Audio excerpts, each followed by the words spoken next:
ওম শান্তি। প্রশ্ন হলো, মনের শক্তি কি করে বৃদ্ধি পাবে?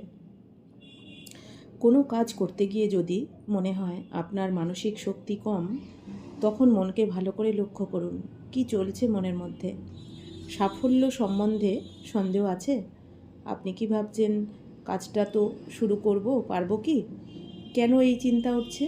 এর তিনটে কারণ। প্রথমত, আত্মবিশ্বাসের অভাব। দ্বিতীয়ত, অতীতে হয়তো এই ধরনের কাজে ব্যর্থ হয়েছিলেন, সেই অভিজ্ঞতা আপনাকে দুর্বল করে দিয়েছে। তৃতীয়ত, কাল্পনিক ভয়, কোনো এক অজানা ভয় আপনার মনে উঠছে। তো তিনটি কারণের মূল উৎস হলো নেগেটিভিটি। কম্পিউটারের মেমোরিতে যদি ব্যর্থ বা গুরুত্বহীন ইনফরমেশন ভরা থাকে, তাহলে প্রয়োজনীয় ইনফরমেশন রাখার জায়গা পাওয়া যায় না। ঠিক সেরকম আমরাও আমাদের ব্রেনরূপী কম্পিউটারের মেমোরিতে বিভিন্ন জায়গা তথা টিভি, নিউজপেপার, চায়ের দোকান, ক্লাব, বিভিন্ন ধরনের সঙ্গ থেকে কেবল নেগেটিভ ইনফরমেশন ভরার কারণে আত্মবিশ্বাস হারিয়ে ফেলি। মন দুর্বল হয়ে যায়, ভয় উৎপন্ন হয়, কি জানি আমি বোধহয় পারবো না, আমার দ্বারা বোধহয় কিছু হবে না ইত্যাদি। তাই মনে শক্তি বাড়াতে হলে পজিটিভ ইনফরমেশান সংগ্রহ করুন, নেগেটিভ নয়। পজিটিভ ইনফরমেশান সংগ্রহ করতে এবং নেগেটিভ ইনফরমেশান ডিলিট করতে হলে সকালে ঘুম থেকে উঠে 5 মিনিট মেডিটেশন করে নিন। আমি আত্মা এই দুই ভ্রুকুটির ঠিক মধ্যবিন্দুতে বিরাজিত আকাশের তারার মতন জ্যোতির্বিন্দু। আমার পিতা পরমাত্মা, তিনিও পয়েন্ট অফ লাইট, জ্যোতির্বিন্দু স্বরূপ। তিনি আমার মস্তিষ্কের ঠিক উপরে রয়েছেন, উজ্জ্বল নক্ষত্রের মতো। পরমাত্মার থেকে অসংখ্য পবিত্র আলোর কিরণ আমার ওপর আশিস বাড়ি হয়ে বর্ষিত হচ্ছে। জন্ম জন্মান্তরের পাপ কলুষতা থেকে আমি মুক্ত হয়ে যাচ্ছি। হে ঈশ্বর, তুমি আমার সব পাপ থেকে মুক্ত করো। পৃথিবীর সকলের জীবন সুখ শান্তিতে ভরপুর করে দাও। প্রত্যহ এইভাবে যোগাভ্যাস করলে মন শক্তিশালী হবেই। মেডিটেশন করার পর 5 মিনিট আধ্যাত্মিক চেতনা সম্পন্ন বই পড়ুন বা ভালো গান শুনুন। দেখবেন 1 সপ্তাহের মধ্যে নিজেকে এক নতুন মানুষ রূপে দেখতে পাবেন। যে কোনো কাজ শুরু করলে যতক্ষণ না তা শেষ হয়, ততক্ষণ সেই কাজ বন্ধ করবেন না।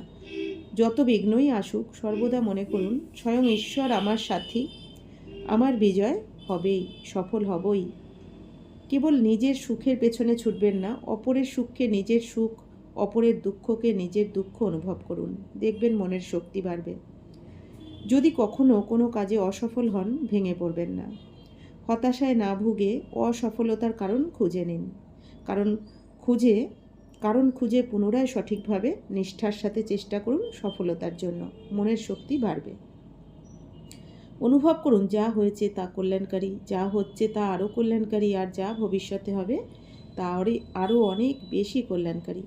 আপনি শুধু সঠিকভাবে সত্য পথে চলতে থাকুন, মনের শক্তি বাড়বে। কোনো বিষয়ে অধৈর্য হবেন না।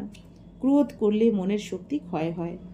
5 মিনিট ক্রোধ করলে 2 ঘন্টার কর্মক্ষমতা লুপ্ত হয়। যতই বিরুদ্ধ পরিস্থিতি আসুক, কোনো অবস্থাতে রাগ করব না। আমি শান্তস্বরূপ আত্মা। বারবার অভ্যাস করতে থাকুন। মনে অশুদ্ধ চিন্তা না করা, চোখ দিয়ে খারাপ কিছু না দেখা, মুখ দিয়ে খারাপ কথা না বলা, কান দিয়ে খারাপ কোনো কিছু না শ্রবণ করা, হাত দিয়ে খারাপ কাজ না করলে মনের শক্তি বাড়বে। যে সঙ্গ আপনাকে অসৎ পথে নিয়ে যাবে, এরকম অসৎ সঙ্গ থেকে মুক্ত থাকুন। সর্বদা এমন সঙ্গ করুন যাতে আপনার জীবন পবিত্রতার চরম শিখরে উন্নীত হতে পারে। মনের শক্তি বৃদ্ধি করতে হলে বারবার আপনি আপনার মনের চিন্তাকে চেক করুন।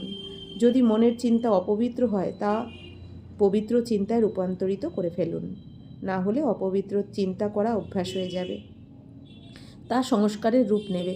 তা আপনাকে খারাপ পথে পরিচালিত করবে, আপনাকে দুর্বল করে দেবে, আপনার ইচ্ছা শক্তি নষ্ট করে দেবে।